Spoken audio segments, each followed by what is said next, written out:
Yo, what's up everybody? It's Midnight Horrors here, and welcome to my YouTube channel. Today, we're diving headfirst into the abyss, exploring the top 10 most terrifying ghost stories ever told. These ain't your campfire tales, folks. These are the kinds of stories that stick with you long after the lights are out.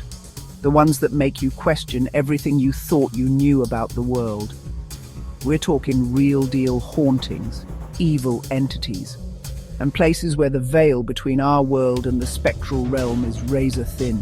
So buckle up, because we're about to embark on a journey into the heart of darkness. Let's do this.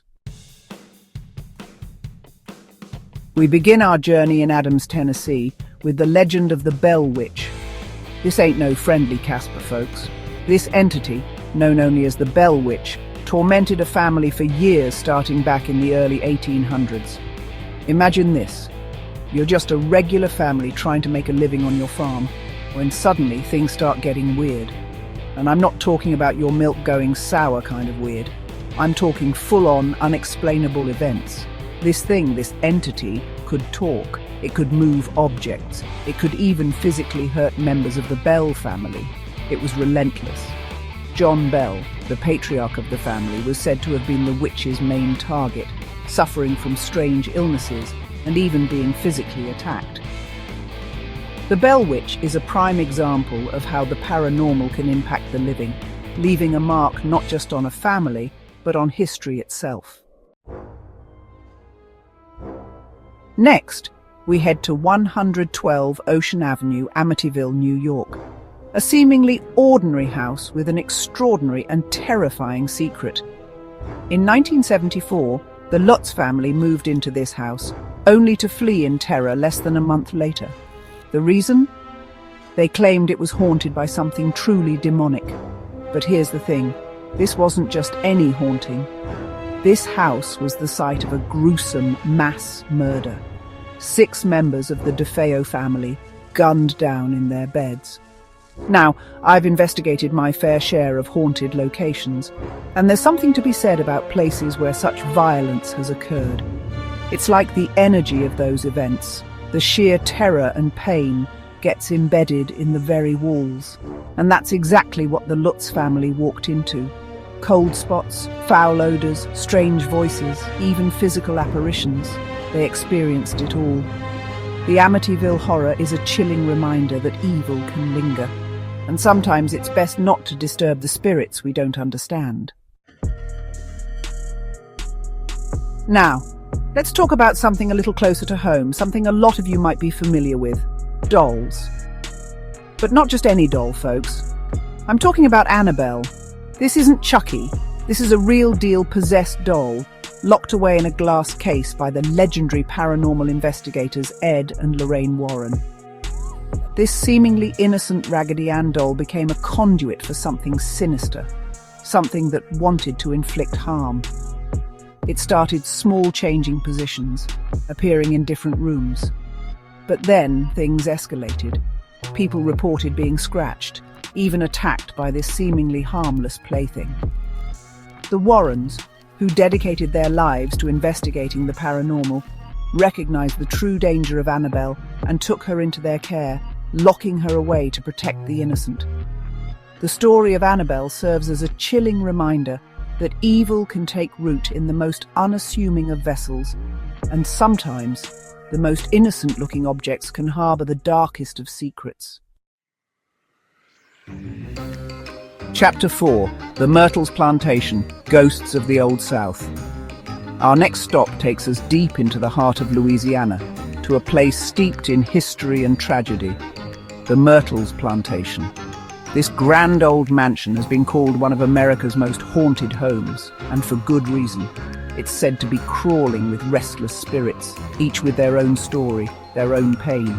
Slaves forced to endure unimaginable cruelty, their souls unable to find peace. And then there's Chloe, a young slave girl who met a tragic end. Legend has it she was hanged from a balcony, her spirit forever tethered to the grounds. Visitors have reported seeing her reflection in windows, her ghostly image captured in photographs. cold spots, disembodied voices, and the feeling of being watched. These are just a few of the unsettling occurrences reported at the Myrtles plantation. It's a place where the past refuses to stay buried, where the veil between the living and the dead is thin as gossamer. Chapter 5. The Winchester Mystery House, Trapped by Guilt. From the plantations of the South, we travel to San Jose, California, to a house unlike any other, the Winchester Mystery House. This sprawling, labyrinthine mansion is a testament to one woman's guilt, her desperate attempt to appease the spirits she believed were haunting her. Sarah Winchester, the widow of the Winchester rifle magnate, was convinced that her family was cursed by the spirits of those killed by the famous firearm. She believed the only way to appease them was to continuously build, to create a house so vast, so confusing, that the spirits would get lost and be unable to exact their revenge. The result is an architectural marvel, filled with staircases that lead to nowhere, doors that open to walls, and windows that look into other rooms. But the spirits, they remained. Visitors and caretakers have reported strange noises, cold spots, and even ghostly apparitions. Sarah Winchester herself, forever trapped within her own creation. The Winchester Mystery House is a chilling reminder that guilt can be a powerful motivator, and sometimes even the grandest of gestures can't appease the spirits of the dead. Our journey takes us across the Atlantic now to the Loire Valley in France, to the imposing Chateau de Brissac. This grand castle, steeped in centuries of history, harbours a dark secret, the Green Lady. She's not there to greet guests or offer you tea and biscuits, no. The Green Lady is the ghost of Charlotte de Braise, a woman who met a tragic end within the castle walls. Murdered by her husband, her spirit is said to roam the halls, her presence marked by a chilling cold and the mournful sound of her moans echoing through the stone corridors. Some say she can be seen, a spectral figure in a green dress, her face forever frozen in an expression of anguish. The Green Lady is a reminder that even in the most beautiful of settings, darkness can lurk, and sometimes the echoes of past tragedies can never truly be silenced. Chapter 7. Poveglia Island, Quarantine of the Damned. Off the coast of Italy, shrouded in mist and mystery, lies Poveglia Island. This unassuming island holds a dark and tragic history, one that has earned it the reputation as one of the most haunted places on Earth. Imagine this, an island used as a quarantine zone for victims of the bubonic plague, their bodies burned in mass graves or left to rot, the very air thick with death, the soil soaked in sorrow. As if that wasn't enough, Poveglia was later home to a mental asylum, where unspeakable experiments were said to have been conducted on patients. The island became a dumping ground for the sick, the unwanted, the forgotten. Their suffering echoes through the years, their anguish clinging to the island like a shroud. Visitors have reported hearing screams, seeing shadowy figures, and feeling an overwhelming sense of dread.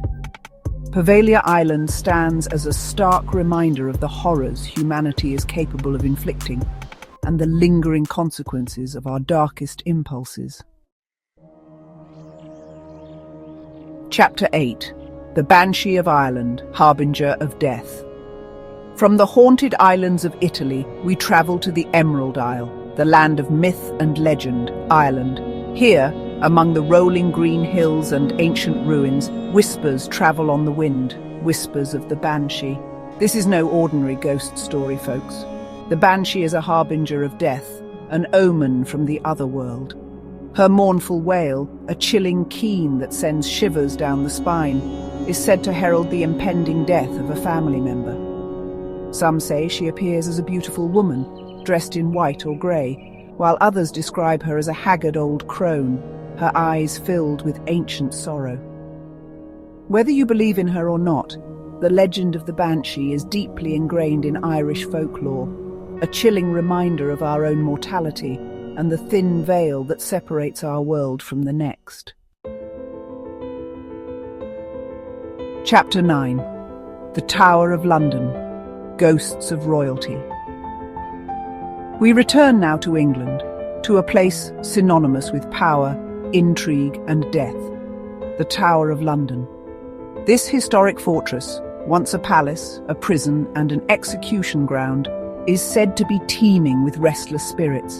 Kings and queens, prisoners and executioners, their fates intertwined within these ancient walls. The tower has borne witness to some of the most tumultuous events in English history, and the energy of those events, the anguish, the despair, it lingers. One of the most famous ghosts said to haunt the tower is Anne Boleyn, the second wife of King Henry VIII. Beheaded on trumped-up charges of treason and adultery, her spirit is said to wander the grounds, her mournful figure often spotted near the anniversary of her death. But Anne is just one of many. The tower is a treasure trove of paranormal activity, a place where history comes alive in the most unsettling of ways. Chapter 10. Aokigahara Forest, the Sea of Trees. Our final destination takes us to the shadow of Mount Fuji in Japan, to a place of eerie beauty and profound sadness. Aokigahara Forest, also known as the Suicide Forest. This dense woodland, shrouded in silence and mist, has become a magnet for those seeking to end their lives. The forest floor is a tangled mass of roots and undergrowth, muffling sound and disorienting visitors. It's easy to get lost in Aokigahara, both physically and metaphorically. The sheer number of lost souls who have met their end here has created an atmosphere of palpable sorrow, a heaviness that hangs in the air. Some believe the spirits of those who died in Aokigahara remain trapped, unable to find peace. Visitors have reported seeing shadowy figures, hearing disembodied voices, and feeling an overwhelming sense of dread. Aokigahara Forest serves as a chilling reminder of the fragility of life and the importance of reaching out for help when darkness threatens to consume us. Outro. Until next time, sleep tight. There you have it, folks, the top 10 most terrifying ghost stories from around the globe. These tales remind us that the unknown is all around us, lurking just beyond the veil of our everyday reality. If you're brave enough, leave a comment below with your own paranormal experiences. Don't forget to smash that like button, subscribe to the channel for more content, and hit that notification bell so you don't miss out on our next adventure into the shadows. Until next time, stay curious, stay safe, and keep your eyes peeled for the unexplained.